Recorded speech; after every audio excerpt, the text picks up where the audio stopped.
Vienen muchas dificultades, vienen muchas tribulaciones, pero lo que debes saber, y no lo vas a entender hasta que no venga el resultado final, que el resultado final es un nuevo amanecer, el triunfo de María y el reinado de Cristo. Entonces, es eso que no sabemos ni hemos experimentado lo que nos puede ayudar a aguantar estos tiempos un poco difíciles, que repito, nos faltan 5 años de purificación, llegamos hasta el 2024, pero todos estos años de purificación, que comenzó el 2018, faltan 5 años todavía para los 7 años de purificación, no serán más difíciles ni más duros que un día en el purgatorio. Un día en el purgatorio. Así que el evangelio no tiene que ver nada con el optimismo. Tiene que ver con la virtud. Y la virtud que tenemos que ejercer en este tiempo es la de la esperanza. Estamos en tiempos de gran confusión. Tenemos 2 papas vestidos de blanco viviendo en el Vaticano, con el anillo en la mano y pensando diferente. Y lo más curioso es que muy pocos saben interpretar lo que sucede ante sus ojos. Tenemos 2 Cristos, 2 mujeres, 2 iglesias, 2 papas, 2 testigos. ¿Qué significa todo esto? Esto lo entendían todos, comenzando por San Agustín, que dijo: 2 amores construyeron 2 ciudades, la ciudad de Dios, donde se ama a Dios hasta el desprecio de uno mismo, y la ciudad de las tinieblas, donde se desprecia a Dios hasta el orgullo y enaltecimiento de uno mismo. La única diferencia de los tiempos de San Agustín a los nuestros es que estamos llegando al final de la batalla entre estos 2 ejércitos. De un lado, el ejército de María, la iglesia triunfante, militante y purgante. Del otro, el demonio con todos sus aliados. Entonces, no solo existe Cristo y el anticristo, sino también la iglesia y la antiiglesia, el papa y el antipapa, el evangelio y el antievangelio, la esposa y la ramera. No se necesita una luz especial para distinguir, ni una revelación de lo alto. Basta que conozcamos a fondo el evangelio. Por otro lado, vemos que los vigías de las almenas están dormidos, mientras el enemigo trabaja preparando el golpe de gracia al cuerpo místico de Cristo. Es decir, se repite todo como sucedió en el huerto de los olivos.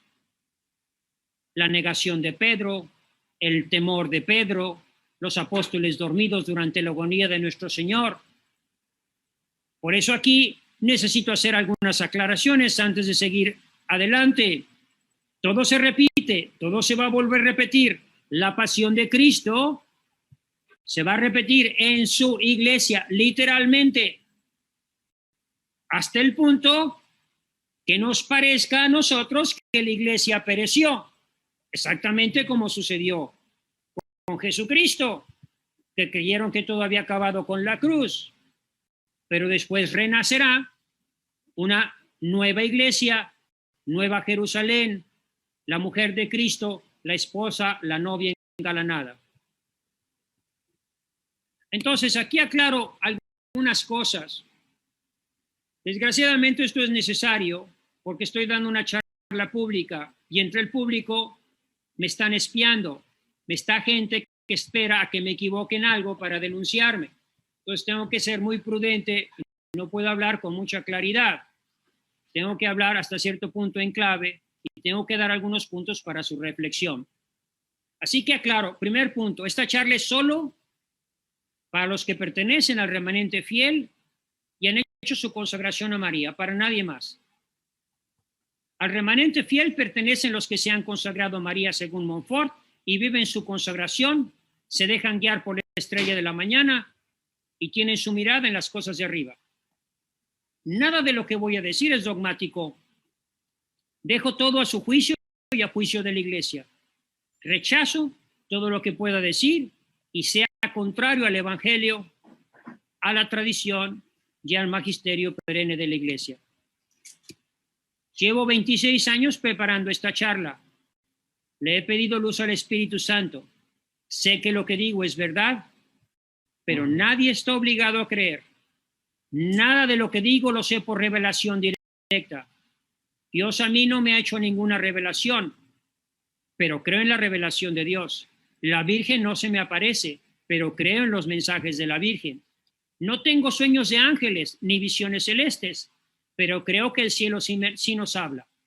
A pesar de eso, yo creo en el cielo que habla, en las profecías marinas que no nos engañan, y en los signos de los tiempos son tan claros, que cualquiera, analizándolos a la luz del Evangelio, podrá llegar a las mismas conclusiones que yo voy a llegar.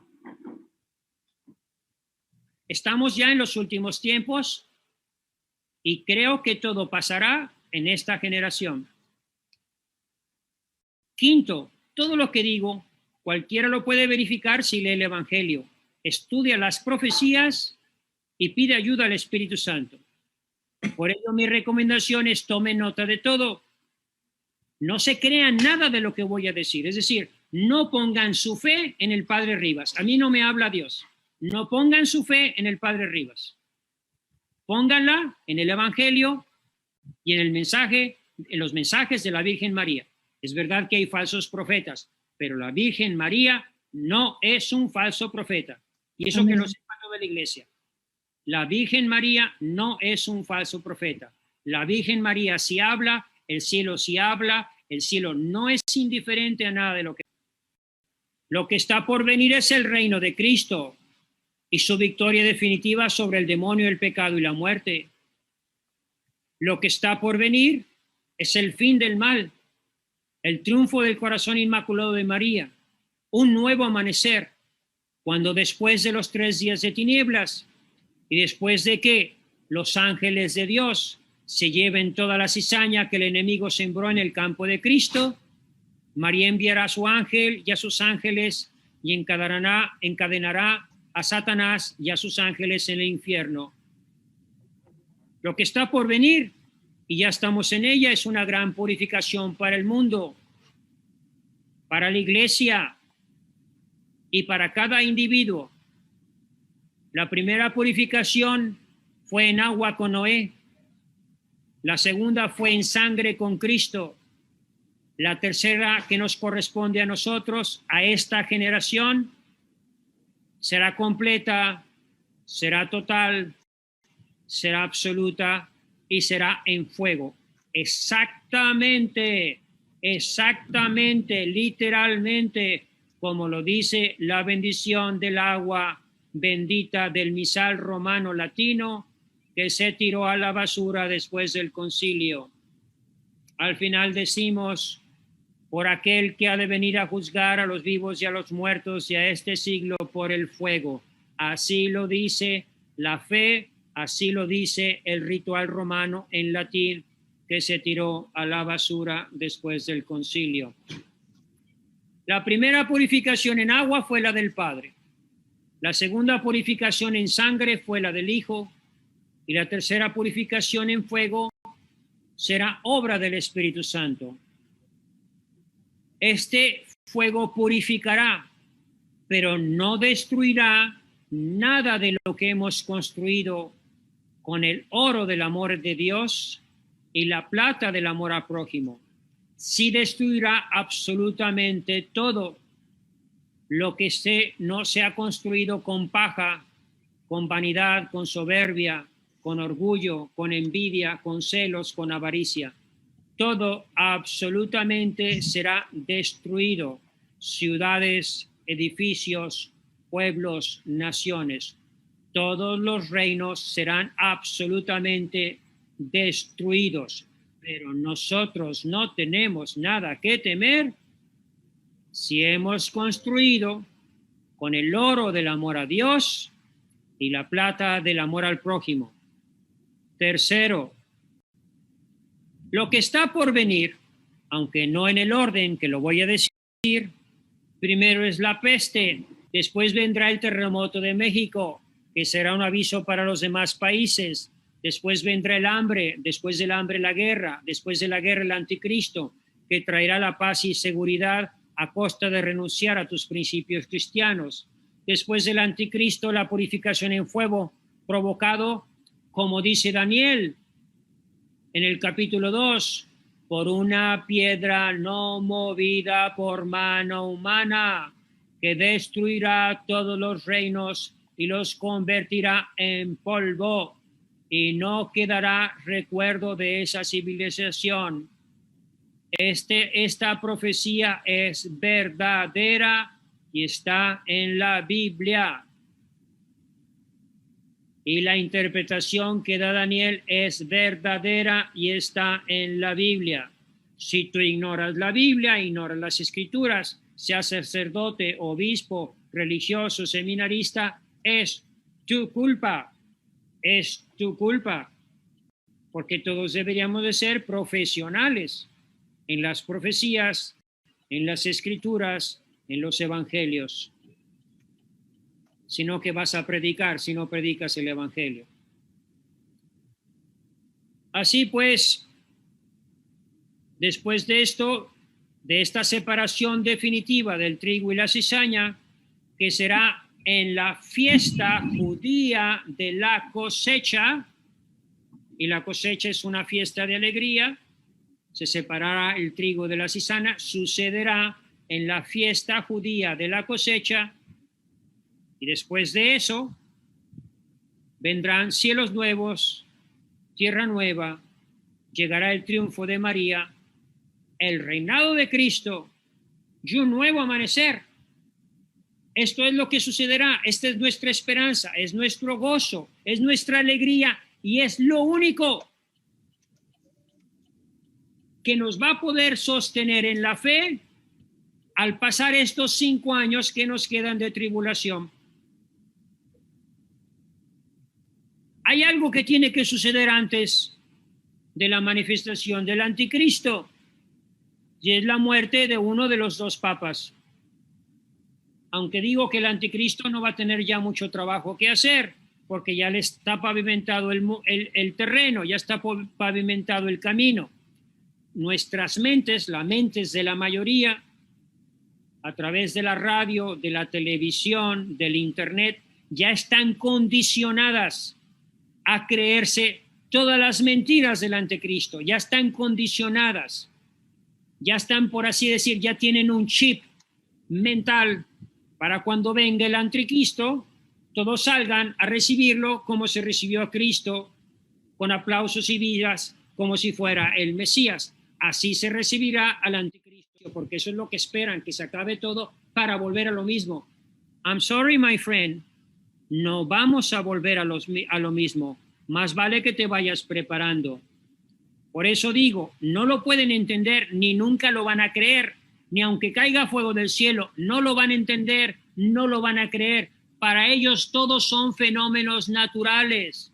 El coronavirus, los terremotos, los tsunamis, las señales en el cielo, las granizadas, los huracanes, todos son fenómenos naturales. Y es verdad que son fenómenos naturales, pero se les olvida que el que está en control de todo lo que sucede, y no sucede nada sin que Dios no lo permita, no lo quiera.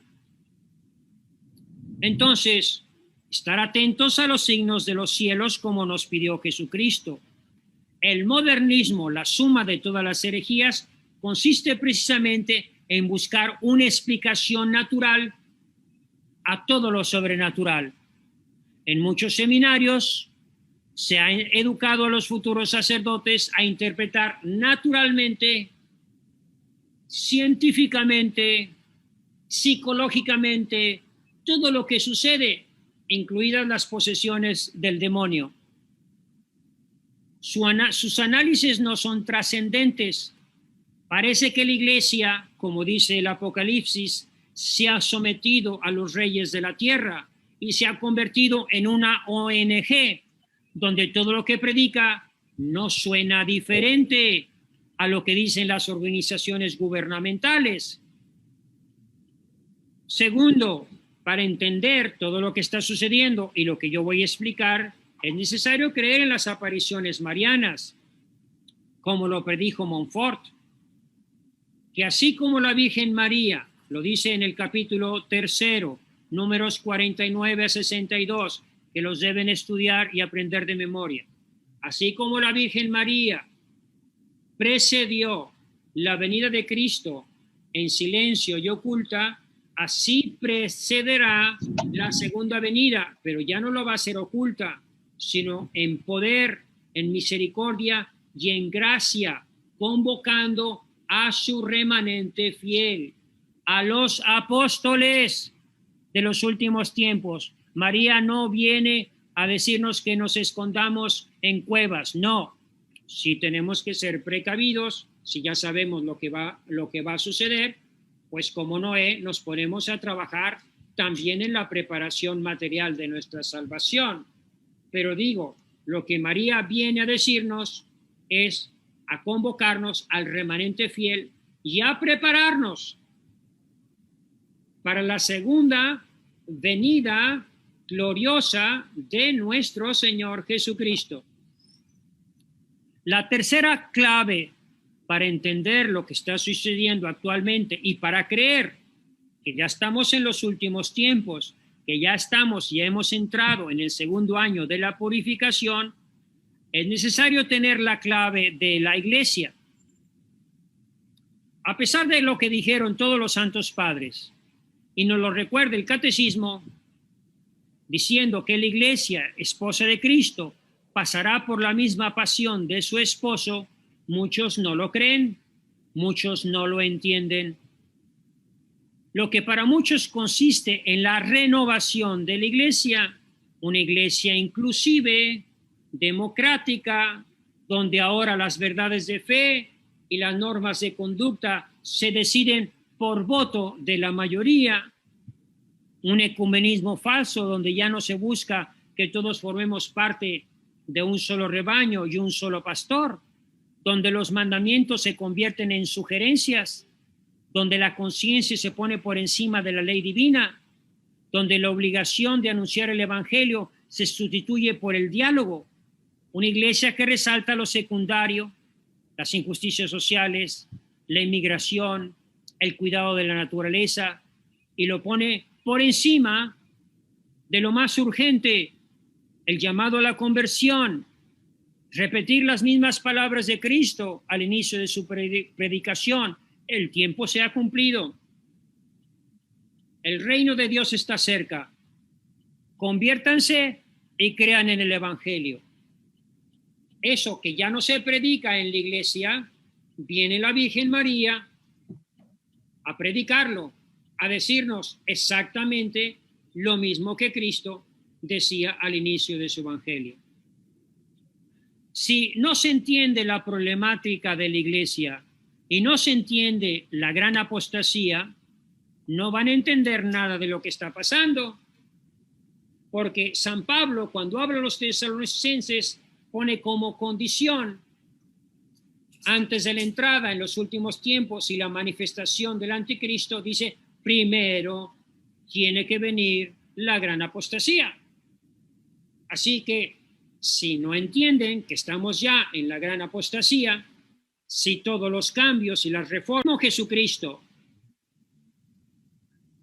el que nos da las señales de los últimos tiempos. Cuando veáis la abominación de la desolación en el lugar santo, huyan a las montañas. Cuando veáis la abominación de la desolación, esto se repite, se vuelve a repetir. Cuando veáis, ¿qué significa cuando veáis? Algo que todos verán en todas las pantallas de televisión, en todos los celulares, en todos los iPads, todos lo verán. Algo que todos verán.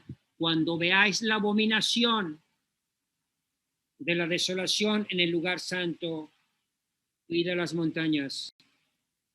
Pongan atención a esas palabras. Ver, todos lo verán. Signo evidente.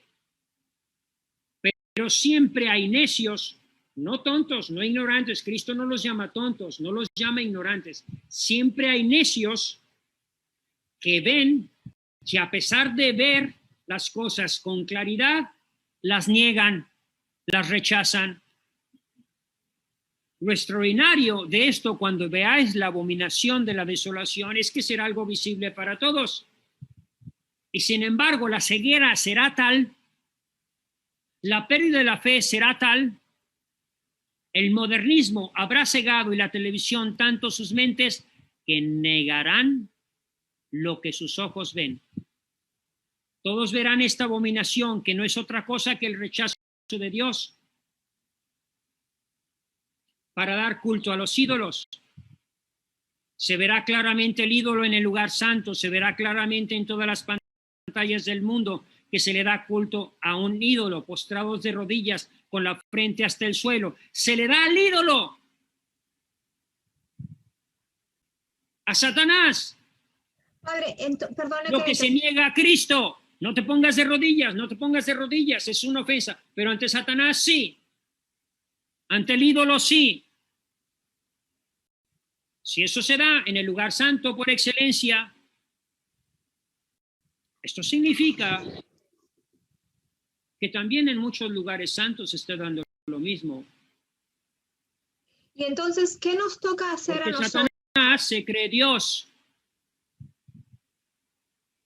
Y no solo quiere ser adorado, quiere ser adorado en el lugar en donde a Dios se le da culto. En el templo, en Jerusalén, en el templo santo de Jerusalén, en el templo de Dios, en el lugar santo. El demonio quiere sentarse en el trono de Dios y ser adorado en el lugar donde a Dios se le da culto. Por eso dice Jesús, salgan de ahí. Si no, no lo podría decir. ¿Cómo salgan de Jerusalén si esta es la ciudad santa? ¿Cómo salgan del lugar santo? ¿Cómo salgan de las iglesias si es el lugar santo, si es el lugar del culto? ¿Cómo puede decir Jesús eso? Eso no lo puede decir Jesús. A no ser que se dé una situación muy parecida a la que se dio en tiempos de los apóstoles. ¿Qué fue lo que hicieron? Se salieron del lugar santo, se reunieron con María en una casita con los apóstoles en el cenáculo y ahí se pusieron a hacer oración. Y cuando fueron a predicar al templo, llega el sumo sacerdote, lo que sería la más alta jerarquía actualmente en la iglesia, y le dice, tú no puedes predicar aquí. ¿Por qué no? Porque tú estás predicando que Jesús es el Mesías. Pues sí, es verdad. Sí, pero no lo puedes predicar. ¿Por qué no? Porque si predicas que Jesús es el Mesías, nos van a acusar a nosotros de que lo matamos y se van a acabar las limonas. ¿Entiende? Se nos acabó el business. Entonces, no lo puedo predicar en el templo. No, en el templo no. Vete a otro lado. ¿En las sinagogas? No, tampoco en las sinagogas. ¿Tampoco en las sinagogas? No. Aquí mando yo. Entonces, ¿qué dice Pedro? Lo siento mucho. No te voy a obedecer. ¿Y por qué no me vas a obedecer si yo soy la máxima autoridad? Si eras la máxima autoridad. Pero yo te oí cuando tú dijiste, no tenemos más rey que al César. Tú te sometiste a la autoridad civil y al someterte a la autoridad civil perdiste toda autoridad. Porque si tú te sometes al César y yo te obedezco a ti, estoy obedeciendo a César, no a Dios. ¿Lo entiendes, Méndez? ¿O te explico, Federico? Entonces, hay que obedecer a Dios, por supuesto, hay que ser obedientes. Amén. Pero hay que obedecer a Dios antes que a los hombres desobedientes que se rebelan contra el reino de Dios y se someten a los reyes de la tierra.